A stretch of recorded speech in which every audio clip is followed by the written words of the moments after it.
So it appears that Future spoke to GQ, and there's some quotes that are floating around.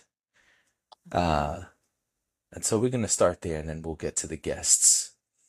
Um, Future told GQ, I didn't even know they had nothing going on. I ain't never participated in rap battles, man. He also said, he said Big Three on my song. I'm supposed to be the one who gets mad. I'm still confused about that. No, you're not. And Metro Boomin said, people really think we sat for 2 years making two albums to be like, yo, fuck this dude. What kind of shit is that? I bet you there was other music. I bet you there was other music that wasn't about him.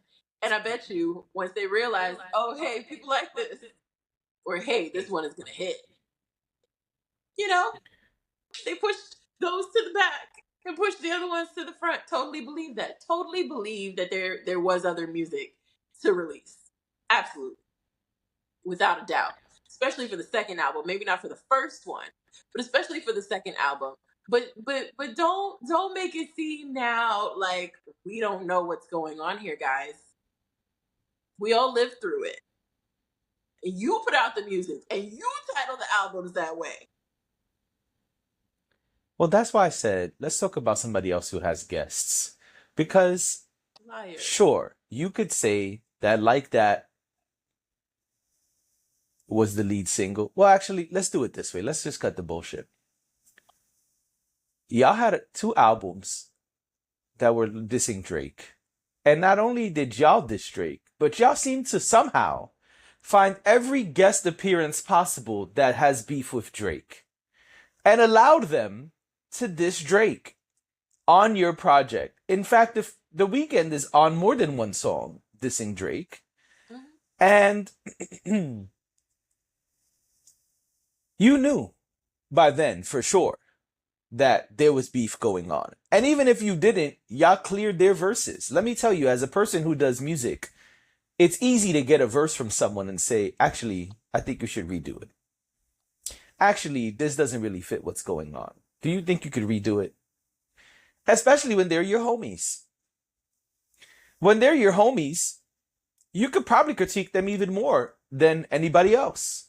Because you could tell them, I think he was kind of off right here. Mhm. Actually, you should change this one part. Everything else is pretty solid. In fact, Busta Rhymes has told the story of Chris Brown asking him to completely redo the now very famous verse on Look at Me Now. And so we know that you can have people redo verses. And so if you felt, hey, y'all are dissing Drake, and we're not trying to diss Drake, then y'all would actually have them do those verses over or certain parts over. And let me take it a step further. As the person in control of the music, you can even on your own take stuff out of people's verses Yep. and let them know, hey, I know you recorded a 16.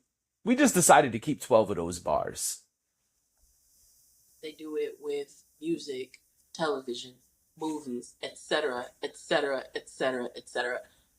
You can, if you own it, if it's yours, you can take out or put in whatever you want, as long as it doesn't violate some sort of contractual agreement that was in place before you created it. But if you own it, if you made it, you can make whatever changes you want to it. Let's stop playing this game.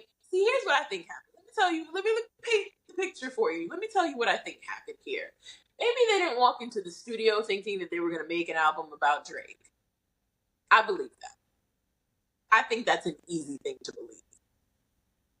But then, you call your niggas to the studio or whatever. I know y'all like to do virtual things now. Maybe you sent them some tracks or whatever. Somehow y'all got to carrying on and talking shit about Drake. And then niggas was like, let me get in the booth. I got something. That's what I think happened. I think that maybe there is a world where it did not start that way, but it ended up that way. But it don't end up that way by everybody just being, church mouses either. there had to be some talking, there had to be some carrying on, there had to be some sort of exchange about this man for there to have been such a collective disdain and such a collective display of distaste for him. It doesn't just poof out of nowhere. Like, I think we got to be honest about that. Yeah, people don't like Drake, cool, whatever, fine. But a whole album, 2 whole albums come together and are very clearly pointed at him.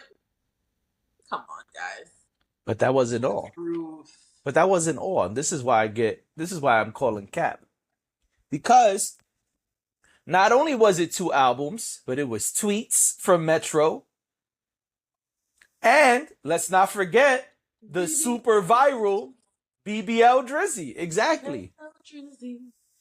Yeah, y'all don't like him, and for whatever reason, he did whatever he did, and niggas do what niggas do, and they got together and they said, "Oh, you don't fuck with him either?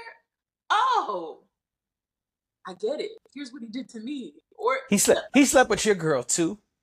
these things happen. So Now all your we all Eskimo hate him brothers are together. mad at you. Right. Now we all hate him together. That happens. Now, should it be happening to grown men? Probably not. That's a different conversation. But grown men, grown women. I'm just saying grown men because it's all men. In this No, I got you. I was data set. gonna respond, but it's fine. No, it's not. That is not about. There's no difference between men and women or those who don't identify as either here. It is just grown people should know better. So don't come around now and say, "Oh, you think we sat around talking about him and making music about him?" All right. At least Yes, we do think that. Yes. Yeah, that's what we think. Because one, you had all of the people who don't like him and dissing him on your music. 2, the lead single was the song where Kendrick responds and disses him. 3, the album was called We Don't Trust You. And the next album was called We Still Don't Trust You. The enemy of my enemy Is my friend. And that's honest. And that's human. Okay? Sure. I'm not, again, I don't think that this thing should have been so far reaching and gotten so crazy. I've said that.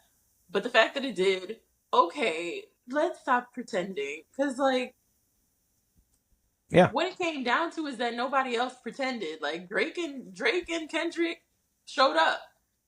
Right. J. Cole showed up for a minute. But nonetheless, he acknowledged what was going on. Now y'all He didn't want to lose a bro. Right. Like you said, Metro Boomin was on the internet being very vocal. Yeah. About the bullshit. Yeah. So now we're about to close out 2024 and y'all want to act like that, pun intended. That was good. Yeah, I think what happened is clear. We heard Elliott Wilson say, I have it on good authority, that Future and Drake pieced it up. They never really had a problem to begin with. Cool. And so now you're going to go and lie to the public, but don't lie to us. Just say nothing. Nothing. You could have said nothing. And why do you have a problem with Kendrick saying top big 3 on your record? I'm a little confused. Are you supposed to be, in your mind, part of the big 3? I don't understand. That's what he said. Because that's what that insinuates. But no, I don't think he insinuated anything. I think he said it. I think what was the quote? He said it. Oh, I got it right here. Hold on. Because I remember reading it and going, "Oh, is that what you? Is that so?" He said, Future says, he said big 3 on my song. I'm supposed to be the one who gets mad. I'm still confused about that. Why would you get mad? I don't understand. Can I buy a clue? A vowel? I like to buy a vowel. I'm not gonna discredit Future and make it seem like Future doesn't have a talent. Oh, me neither. But the quote is big 3. No, I know. Future is not big 3. No, what I was about to say was, now you know Future. we are here for what you are giving us. But that does not mean what you're giving us aligns with what's going on over there. Not only that, but Big Three refers to the top three people of that class, of the people who came out around that time. And so that doesn't apply to Future, if I'm correct. And I would love to know, though. Because wasn't Future out before them?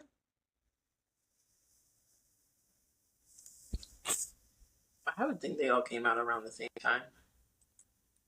Okay. Then, if I'm wrong, that's fine. But I guess if you're talking top three, who was he planning on removing from the top three so he could have a spot? That's the real question. Yep, that is a question. Who who is it? Who's the one? Because if I'm doing the math, he's still not top three. Okay, it says the first thing that came out from him was 2011. Yeah, they all came out around the same time. Yeah, I mean, if they all came out around the same time, then I guess it's fine. But still, big three is it. The conversation has always existed about those three people. Not really anybody else, and so I don't know what there is to be mad about there, if we're being honest. Who is Future synonymous with? Like in terms of like rap or hip hop class. I He don't know came if I'm over around being the same time as that, but what he does is I would say arguably different very much different. from what they do. It's very different. Which I think is one of the reasons why those three people are spoken about together, not just because of when and their level of talent, but also because they give something similar. So they're easy to compare. Who is easy to compare to Future? And I don't mean that in a bad way. I'm truly asking, like, who would we put in the same, who should be in the same category as Future? Travis Scott, Anderson .Paak. Okay. I would think those people do more of what he does. Anderson .Paak maybe not, because he actually does sing. And maybe he's rapping less nowadays. I know he had the project with Bruno Mars. He had the project with his boy. And so maybe he's rapping less and singing more. Mhm. But to me, and I'm not the most well-versed in this, let me be clear. But the people that come to mind to me are Travis Scott, each of the members of the Migos. Okay, yeah. And possibly Anderson .Paak. Okay. Pac, Anderson .Paak. Okay. But I'm not the best person to ask this question, but those are the people who come to mind when you ask that question. Those do make sense. To me, those are the people that seem comparable, because they do similar things. Yeah. But then I guess the conversation changes when we're talking about impact,